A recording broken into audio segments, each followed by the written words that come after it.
Mr. Johnson, please. Harvey, this is Dave Taylor. I just wanted to remind you of the meeting tonight at the shelter. No, only those staff members who'd be directly involved with the initial entry of the shelter will be there. Well, there's you as operations deputy, Bill Sherman, our supply and maintenance chief, Mrs. Carter, our health and sanitation team leader, and Walter Miller, the new communications man. Joe Cook, our deputy for information and training, is sick and he can't make it. No, you don't have to bring anything, Harvey. We'll have clipboards and writing materials in the shelter for you, and you can make a few notes tonight. All right, fine. We'll see you at 7:30. Goodbye now.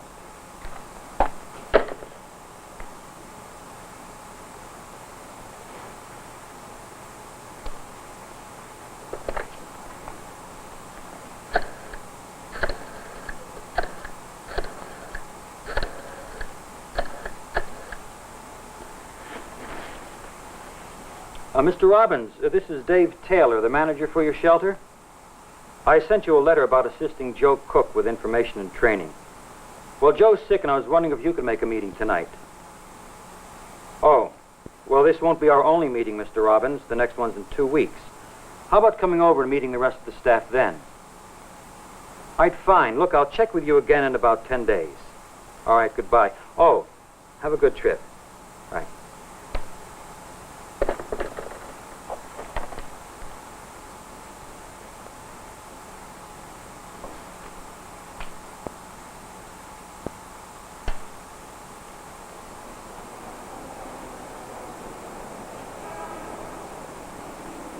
Oh, hi, Dave. Hi, Harvey. Nice to see you. You. Planning or socializing? A little of both. Oh, hey, Mrs. Carter. Hi. Bill.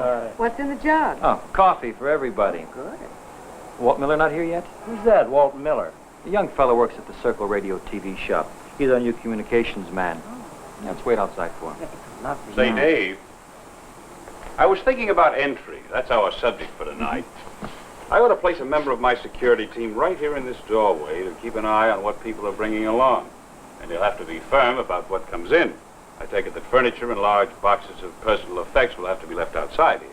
That's right, Harvey. You can judge for yourself what's going to take up room and be a real nuisance in a crowded shelter and plan for it. If you can get rid of those things at the door, it'll be a lot easier than dragging them back outside later. I thought of something else. Why don't you have your wife at the door, Harvey? She could give some help to the women, and she gets along pretty well with children.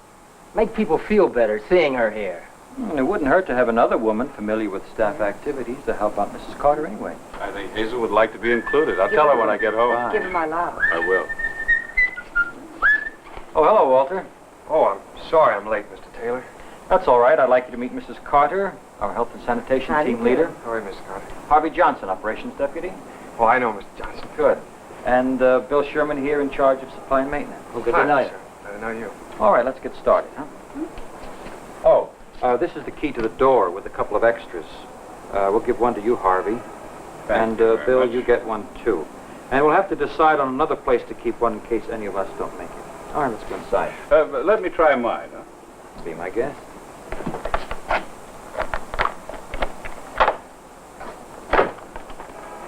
Oh, thank you.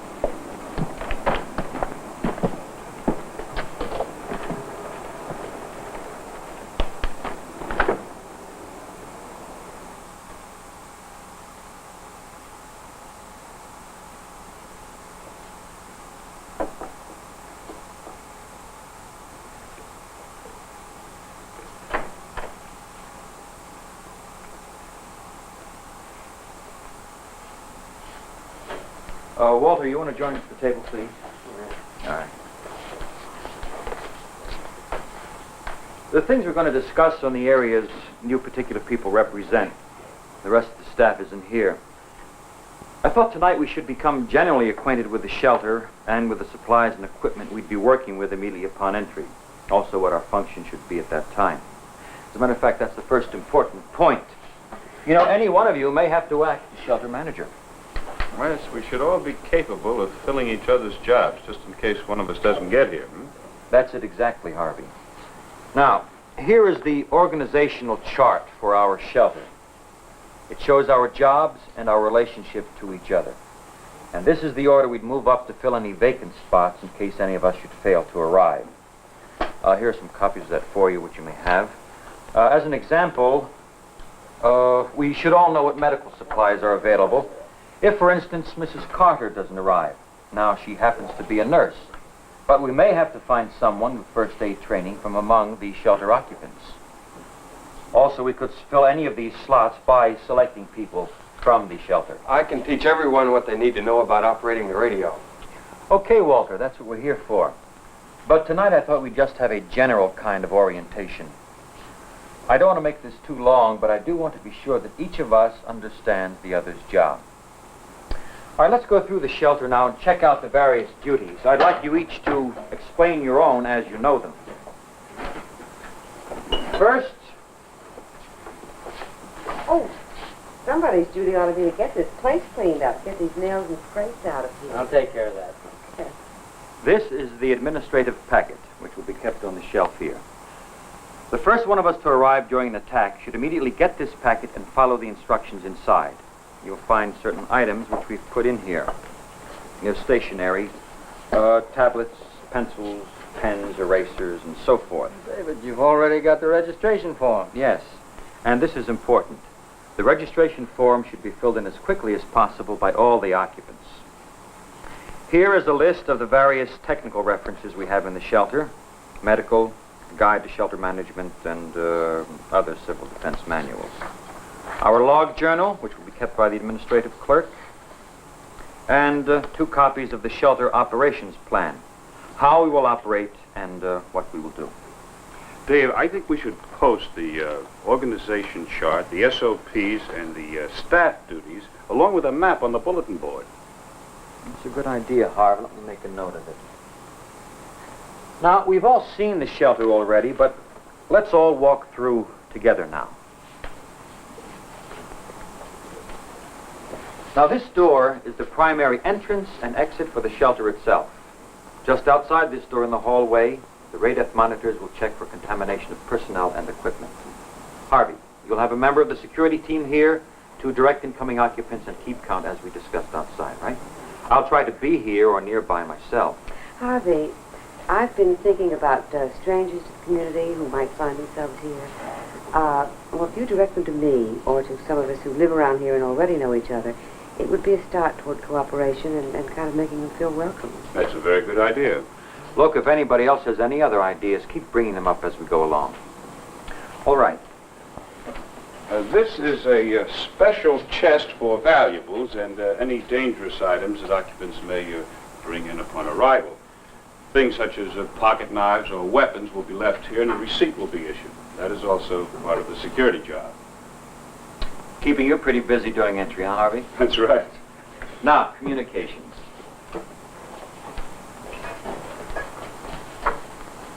As you see, we have a telephone and a small radio transmitter receiver. Walter? Okay. This is a CB transceiver model S1050 with a frequency range of 26.956 megacycles to 22.255 megacycles, divided into 13 unique channels and utilizing 6 fixed crystal channels for Walter. transport.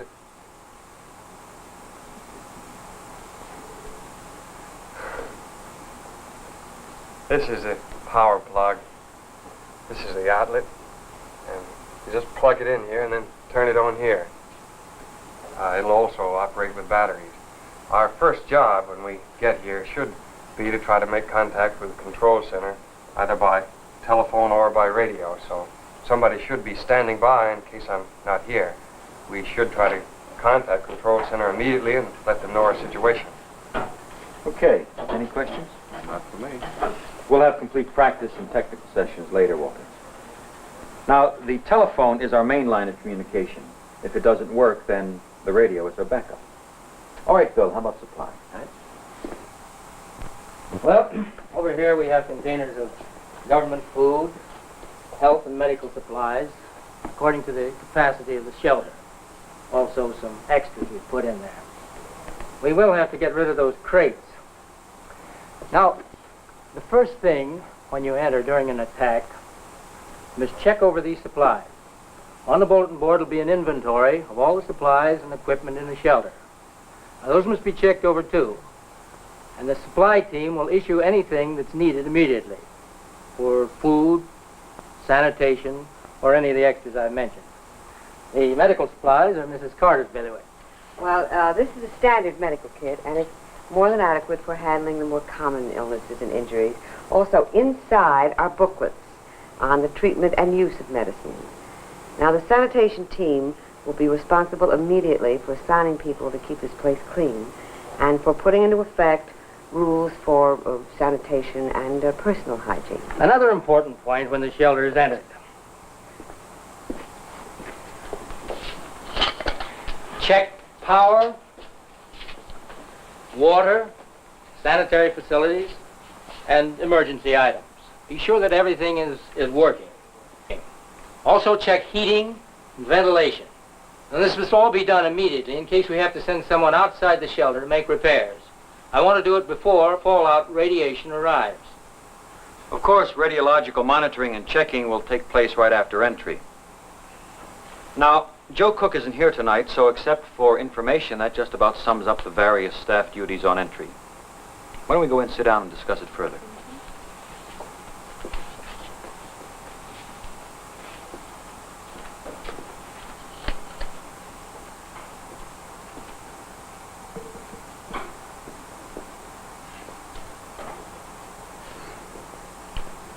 As a last thing tonight, I'd like to go over the initial duties of the shelter manager. As I said, any one of you may have to act in that capacity. The manager's primary duty is to coordinate all shelter activities and to make final decisions when necessary, not becoming so involved in every tiny detail in each case that he can't be objective. The manager should establish his authority immediately upon entry by introducing himself. And since he'll be one of the few persons who knows what to expect, he should display confidence and relative calmness. Well, as we all should. Then, as soon as possible, the manager should get the attention of the entire shelter group and speak to them, reassuring them of their safety from radiation, as long as they remain within the shelter, and also what to expect while in here. Well, the more the occupants know about the shelter and shelter living, the more confident they'll be. Right, Harvey. So, one of our first duties is an orientation for the occupants, to help them get settled and learn where everything is. Then I'll introduce each of you and explain your specific duty.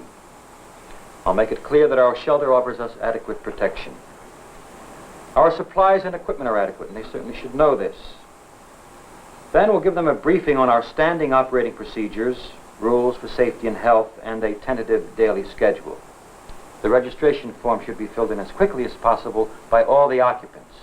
The administrative clerk will collect them and analyze them so that the occupants can be given responsibilities. We'll also want them to start thinking about representatives to the advisory committee. Then we'll make a firm daily schedule through discussions with the advisory committee and the entire shelter group. Now, we'll have a copy of this in the administrative packet for your reference. I hope you'll think about what we've talked about tonight and come up with some additional ideas, especially develop in your own minds what you're going to do first upon entry. As a matter of fact, I think it'd be a good idea right now if you'd make some notes on your specific activities based on what we went through tonight. Now, first, remember the administrative pack with the standing operating procedures and the registration forms. Next, keep in mind security watch at the door. We want to be certain all the people get in and settled as quickly and calmly as possible. Also, Harvey, the safety chest for valuables and any dangerous items.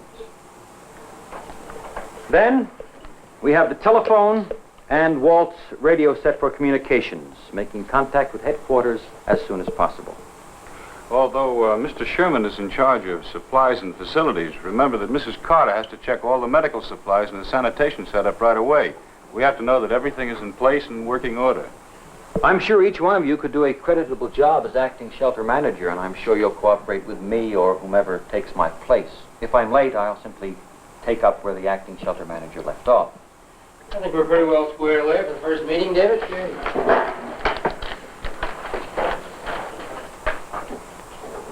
David, is this supply list complete to date? Yes, it is, Mrs. Carter.